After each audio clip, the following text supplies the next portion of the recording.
La brute de l'école a sorti un chewing-gum qu'il avait mâché pendant 3 heures et l'a collé dans les cheveux de cette fille timide. Amy, qui venait de changer d'école, s'est immédiatement moquée, disant que la brute n'était qu'un gamin. Mais Annie lui a dit de ne pas le provoquer. Entendant cela, Amy s'est levée, a pris une bouteille de parfum, l'a bu d'un trait, puis a allumé un briquet. Tout le monde était stupéfait. La brute a eu droit à une coupe explosive gratuite. À l'origine, Amy vivait en enfer avec son père démoniaque. Comme la vie en enfer était trop ennuyeuse, elle a décidé d'aller s'amuser dans le monde des humains. Mais son père avait conclu un accord. En une semaine, elle devait transformer un humain au cœur pur en une personne totalement mauvaise. Amy pensait que ce serait un jeu d'enfant, mais quand elle a rencontré un mauvais garçon, tout a changé. Elle est venue chez Annie en tant qu'étudiante d'échange. Elles se sont chaleureusement embrassées, mais en tant que démon, elle n'était pas habituée à ce genre de geste intime et n'a pas pu s'empêcher d'éternuer.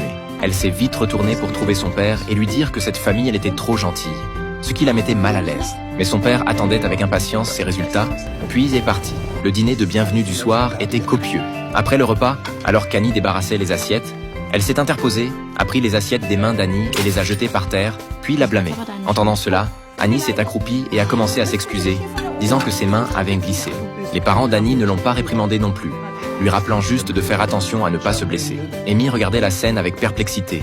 C'était totalement contraire à ce qu'elle connaissait. Le soir, elle a essayé de comprendre les habitudes d'Annie, mais a découvert qu'à part étudier, elle ne semblait pas avoir d'autres désirs. Amy a sorti une robe coûteuse pour susciter sa jalousie, mais Annie s'est contentée de faire quelques compliments puis est partie. Amy pensait qu'elle avait de plus belles robes, mais en ouvrant l'armoire, elle a vu qu'elle était remplie de vêtements démodés. Cependant, elle a découvert par hasard le secret d'Annie. À l'intérieur de l'armoire, il y avait la photo d'un homme dont Annie était secrètement amoureuse. Alors Amy a eu une idée. Le lendemain, dans le bus scolaire, Annie était ostracisée. Le fils du proviseur lui a même collé un chewing-gum dans les cheveux. C'est alors que s'est produite la scène du début de l'histoire. Après être descendue du bus, Annie a dit à Amy de ne plus faire ça à l'avenir, craignant qu'elle ne subisse des représailles. Cette sollicitude soudaine a irrité Amy. Arrivées à l'école, elles ont vu un élève sur le point de sauter du toit. Annie a dit qu'il s'appelait Jack, que c'était le pire élève de l'école et que tout le monde le détestait. Mais Amy l'a trouvé à son goût. Plus il était mauvais, plus il correspondait à ses critères.